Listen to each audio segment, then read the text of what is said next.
Penguin Random House Audio presents The Whiteness of Wealth: How the Tax System Impoverished Black Americans and How We Can Fix It, by Dorothy A. Brown. Read for you by Karen Murray. Introduction. I became a tax lawyer to get away from race. I was born and raised in the South Bronx in New York City. My father, James, was a plumber who worked, without benefits, for a private company because black men couldn't join the union that controlled the good public sector jobs. My mother, Dottie, was a nurse and a seamstress who had left her job as a garment factory floor girl because she knew she could do better work than the white seamstresses who got all the opportunities. We lived in a 3-family house at 1061 Morris Avenue, purchased with the help of a $6,000 loan from my father's white boss, and rented the upper and middle apartments to black tenants who became more like family. We didn't have a lot, but we had food on the table and clothes on our backs, handmade by my mother, of course, and my sister and I had a little bit of spending money. My parents had lived through the Jim Crow era and faced laws dictating what they could earn, what they could own, and where they could live. But they were determined that their children's generation would get educated and live on their own terms. As a little girl, I believed that was a possibility. Then, when I was around 9 or 10 years old, I left the house one day with my mother. I held her hand as we walked to the corner of 166th Street and waited for the light to change. A police car drove by, and as it passed, I spotted a handcuffed black man in the back seat. Sitting beside him was a white officer, beating him. It was broad daylight. I turned in horror to confirm that my mother was seeing this too. In a low, emotionless voice, she said, "That happens sometimes." My eyes returned to the car. The handcuffed man and I made eye contact. As the police car turned the corner, I held his gaze until I could no longer see him. Normally, my mother was no shrinking violet when it came to fighting racism. My sister and I would cringe whenever a white store manager chose to wait on a white customer before us. We knew what was about to happen, and it happened a lot. "Excuse me," my mother would say, "we were here first."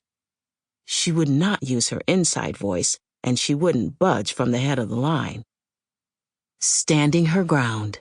That's Dottie Brown. So when I saw that man in the back of the police car, my mother's reaction told me there was not a thing either one of us could do about it. And that's how I became a tax lawyer. Because I learned early on that people might look at me and see black, but as far as tax law was concerned, the only color that mattered was green. I attended Fordham University and majored in accounting, then got my law degree from Georgetown and earned a master's in tax law from NYU. Tax law was about math, and I was sure I'd chosen a career where race had nothing to do with my work. I have never been more wrong about anything in my life. As I got older, things started looking up for my parents. When my sister and I were teenagers, my mother went back to work full-time as a licensed practical nurse, and my father, finally allowed in the union, got a job with the New York City Housing Authority. They were both earning a good living, with my father sometimes having a slight edge because of all the overtime he could make. On holidays, I'd ask him why he was so happy to head out to work on his day off. "Triple time," he'd say, grinning as he walked out the door. Imagine my surprise years later when I began preparing their tax returns and realized that triple time had actually cost my parents a bundle in taxes over the course of their life together. After law school, I spent a couple of years working on Wall Street as an investment banker. My income was around $75,000, roughly equivalent to my parents' combined incomes, but when I compared our tax payments, I always came away thinking they were paying too much. It didn't make sense. What I had been taught about our progressive tax rate system was that the more money you make, the higher the tax rate that applies to your income. It is based on a concept called ability to pay. If you have more, you should pay more. Each of my parents made half of what I did, so I should be paying much higher taxes than my parents. The numbers did not add up, and in my mind, numbers never lied. The puzzle gnawed at me throughout my career until I became a tax law professor. As an investment banker working on municipal finance, I'd had many Black colleagues because we were working with cities that had Black leadership and therefore hired Black finance professionals. Corporate investment banking is a much wider and much better paying field. That changed when I joined a law firm and continued in the academy. I was the only Black woman on the faculty at what was then called George Mason University School of Law, now Antonin Scalia Law School. It was a decade and 2 jobs later before I could count myself one of 2. Race was a factor in my day-to-day life in a way that it had rarely been before. George Mason was a tough environment for me as the lone Black female law professor, made all the more difficult by the timing of my arrival in the summer of 1991.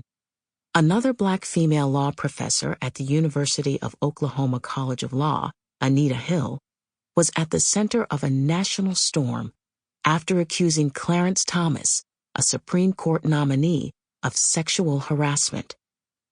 While I believed Anita, my only Black colleague, a man, was working to support Thomas's confirmation as he testified before the Senate Judiciary Committee. As for my white colleagues, the kindest thing I could say was that they were clueless when it came to race. Less kind, but equally true, was that they treated me differently because I was Black. One colleague, who would later use the N-word in class, came to me out of the blue and asked me why all the Black students sat together at lunch. I replied, "Why do all of the white students choose to sit with each other?"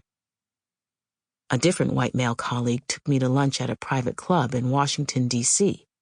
One of those private clubs with a prior history of discriminating against Black Americans and women, and made a point of introducing me to our Black female server because, as he put it, he knew diversity was a concern of mine. Her name was Patty, and she seemed as confused as I was about the encounter. But it went beyond mere insensitivity. One year, I recall being the only faculty member who did not receive money to hire a research assistant.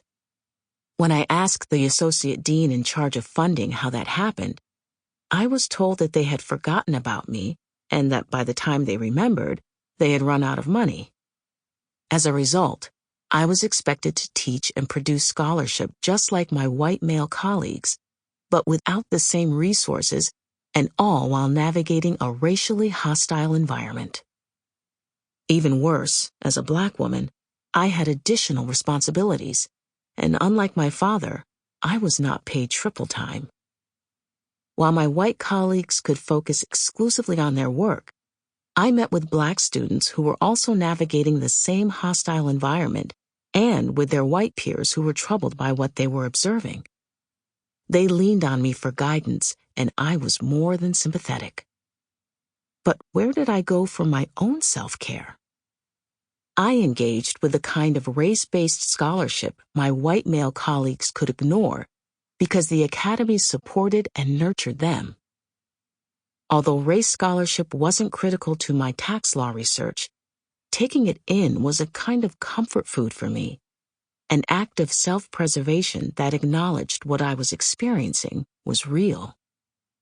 One spring day, my comfort food was an article written by the late Jerome Culp, a mentor and particular inspiration to me.